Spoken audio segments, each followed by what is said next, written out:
റാസി ഇമാം ഇസ്തിഗാസ ചെയ്തു, ആ ഇമാം ഇസ്തിഗാസ ചെയ്തു.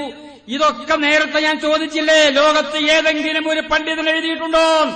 ഈ ഹദീസ് ഉദ്ധരിച്ചുകൊണ്ട് നിങ്ങൾ പറയുന്ന ഇസ്തിഗാസ അനുവദനീയമാണെന്ന് ലോകത്ത് ഏതെങ്കിലും ഒരു പണ്ഡിതൻ എഴുതിയിട്ടുണ്ടോ എന്നാണ് ഞാൻ നിങ്ങളോട് ചോദിച്ചത്. ഇതുവരെ മറുപടി പറഞ്ഞോ? ഇതേ രൂപത്തിലാണ് നിങ്ങളുടെ സംവാദങ്ങളെല്ലാം നടന്നത്. അഥവാ നിങ്ങൾ ഇങ്ങനെയുള്ള വെറും തട്ടിപ്പുകളുമായി നിങ്ങൾ നേരത്തെ തന്നെ ഉണ്ടാക്കി വച്ച ഒരു പച്ചക്കളവും വലാലത്തും സ്ഥാപിക്കാൻ വേണ്ടി നിങ്ങളുടെ സ്വന്തമായ നിങ്ങളുടെ വാക്കുകളിലൂടെ അല്ലെങ്കിൽ നിങ്ങളെ മറ്റേതെങ്കിലും ഭൗതികമായ വൈഭവങ്ങൾ ഉപയോഗപ്പെടുത്തി തടി ഊരാൻ ശ്രമിക്കുന്ന രീതിയാണ് എല്ലാ സ്ഥലത്തുമുള്ളത്. ഇവിടെയും നിങ്ങൾ നടത്തിക്കൊണ്ടിരിക്കുന്നത് അത് തന്നെയാണ്. അതുകൊണ്ട് പണ്ഡിതന്മാരെ എന്ന് വിളിച്ചുകൊണ്ട് ഞാൻ നിങ്ങളോട് ചോദിക്കുകയാണ്. അഥവാ ചോദ്യം നിങ്ങൾ മറുപടി പറയാനല്ല, ഇഷ്ടമാണെങ്കിൽ പറഞ്ഞാൽ മതി, ജനങ്ങൾ കേൾക്കാനാണ്. നിങ്ങൾ ചോദിക്കാമെന്നവരാണല്ലോ, ആ ചോദിക്കാമെന്നവർക്ക് ചോദ്യരൂപത്തിലുള്ള മറുപടിയാണ്. തോട്ടുമുഖത്ത് ഞാൻ പ്രസംഗിച്ച പ്രസംഗത്തിൽ ഏതെങ്കിലും ഒരു സംഭവം അത് അള്ളാഹുവിന്റെ ദീനിനെതിരാണെന്നോ അല്ലെങ്കിൽ തൗഹീദിനെതിരാണെന്നോ ഹിദായത്തിനെതിരാണെന്നോ മുസ്തഖീമായ മാർഗത്തിനെതിരാണെന്നോ തെളിയിക്കാൻ നിങ്ങളെ കൊണ്ട് പറ്റുമോ?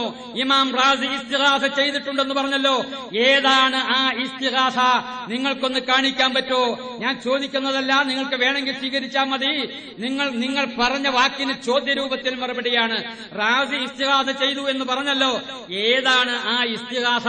അതൊന്നെടുത്ത് ഈ സദസ്സിലൊന്ന് പറയാമോ? റാസി നടത്തിയ ഇസ്തിഗാസ ഈ സദസ്സിലൊന്ന് പറയാമോ? അതൊരു പുതിയ ഇസ്തിഗാസയായിരിക്കുമല്ലോ. മുസ്ലിം ലോകത്തിന് അത് അംഗീകരിക്കാൻ പറ്റുമെങ്കിൽ ഇമാം റാസി തങ്ങൾ അല്ലാഹുവിന്റെ ഖുർആനിന്റെയും തിരുവചനങ്ങളുടെയും പിൻബലത്തിൽ ഒരു ഇസ്തിഗാസ നടത്തിയിട്ടുണ്ടെങ്കിൽ അത് മുസ്ലിം ലോകത്തിന് അംഗീകരിക്കുന്നതിന് എന്താ കുഴപ്പം?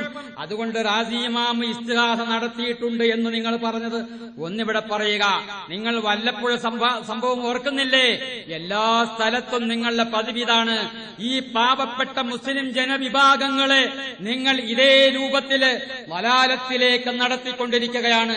നാം സുന്നി മുസ്ലിം സമൂഹമേ, നിങ്ങളുടെ വീടുകളിലുള്ള മൗലിദ് കിതാബുകളുണ്ടല്ലോ, ആ മൗലിദ് കിതാബുകളിൽ ഒരൊറ്റ കിതാബ് പോലും സുന്നി മുജാഹിദ് സംവാദത്തിന് പറ്റൂലാത്രേ. സുന്നി മുജാഹിദ് സംവാദത്തിലേക്ക് കൊണ്ടുവരാൻ അവര് മർക്കസിൽ നിന്നിറക്കിയ നിശ്ചിതമായ 2, 3, 4 മൗലിദുകളല്ലാതെ ഒരൊറ്റ മൗലിദ് പോലും നിങ്ങളുടെ വീടുകളിലുള്ള മുഴുവൻ മൗലിദ് കിതാബുകളിലും തെറ്റുകളുണ്ട്, അബദ്ധങ്ങളുണ്ട്, കളവുകളുണ്ട് എന്നവിടെ തുറന്ന് സമ്മതിക്കുകയും അവസാനം സംവാദം നടക്കാതെ പിരിഞ്ഞു പോവുകയുമാണ് ചെയ്തത്. അല്ലാഹുവിന്റെ ഖുർആനിനേക്കാൾ ആദരവോടെ ബഹുമാനത്തോടെ ഇത്രയും കാലം മുസ്ലിം സമൂഹം ബഹുമാനിച്ചുകൊണ്ട് തലയിണയുടെ മുകളിൽ ഒരു പുതപ്പും കൂടി ഇട്ട് അതിന്റെ മുകളിൽ ചന്ദനത്തിരിയൊക്കെ കത്തിച്ചു വെച്ച് നടത്തിയിരുന്ന ആ മൗലിദ് കിതാബുകൾ എന്തേ നിങ്ങൾ സംവാദത്തിന് കൊണ്ടുവരാതിരുന്നത്? അതുകൊണ്ട് മൗലിദ് കിതാബുകളുടെ സ്ഥിതി അങ്ങനെയാണ്, ഇസ്തിഗാസയുടെ സ്ഥിതി ഇങ്ങനെയാണ്. അങ്ങനെ ഇസ്തിഗാസയുടെ കാര്യമാണെങ്കിലും ഈ മൗലിദ് റാസീബാദി കാര്യങ്ങളുടെ കാര്യങ്ങളാണെങ്കിലും എല്ലാ കാര്യങ്ങളിലും നിങ്ങൾക്ക് ഇന്നുവരെ തെളിവുദ്ധരിക്കാൻ പറ്റിയിട്ടില്ല. ഇതൊക്കെ അള്ളാഹുവിന്റെ ദീനിന് അനുകൂലമാണ്, ദീനിനുള്ളതാണെന്ന് സ്ഥാപിക്കാൻ നിങ്ങളെ കൊണ്ട് പറ്റിയിട്ടില്ല. അതുകൊണ്ട് നിങ്ങൾക്കെതിരെ ഞാൻ ഇറങ്ങി പുറപ്പെട്ടത് എന്തിനാണ്? ഈ വിഷയം നിങ്ങൾക്കെതിരെ എന്ന് പറയുന്നത് നിങ്ങളുടെ ഈ വാദങ്ങളെ ഖണ്ഡിച്ച് മുസ്ലിം സമുദായത്തെ ഈ നേരായ പാതയിലേക്ക് നയിക്കാൻ എന്നെ കൊണ്ടാവുന്നത് ചെയ്യുക എന്നത് മാത്രമാണ്. ഒരിക്കലും ഞാൻ തോട്ടുമുഖത്ത് പറഞ്ഞല്ലോ, മുജാഹിദ് പ്രസ്ഥാനത്തിലേക്ക് ജനങ്ങളെ ക്ഷണിക്കുന്നില്ല എന്ന് ഞാൻ പറഞ്ഞില്ലേ?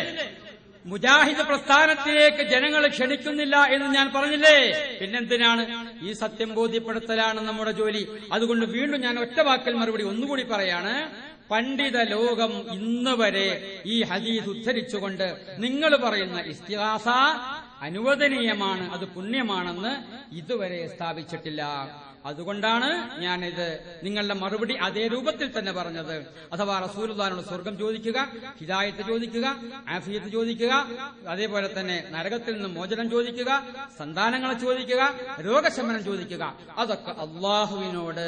അല്ലാഹുമ്മ അദ്ഹിബിൽ ബഅസ റബ്ബന്നാസി ഇശ്ഫി അന്ത ശാഫി ലാ ശിഫാഅ ഇല്ലാ ശിഫാഉക ശിഫാഅൻ ലാ യുഗാദിറു സഖമാ. രോഗം വന്നാൽ ഒരു രോഗിയെ സന്ദർശിക്കുമ്പോൾ നിങ്ങൾ അവിടെ അവിടെ പോയി എന്താ പ്രാർത്ഥിക്കുന്നത്? അള്ളാഹുവിന്റെ റസൂൽ പഠിപ്പിച്ചിരിക്കുന്ന ഈ പ്രാർത്ഥന എത്ര സുന്നികൾക്കറിയാം?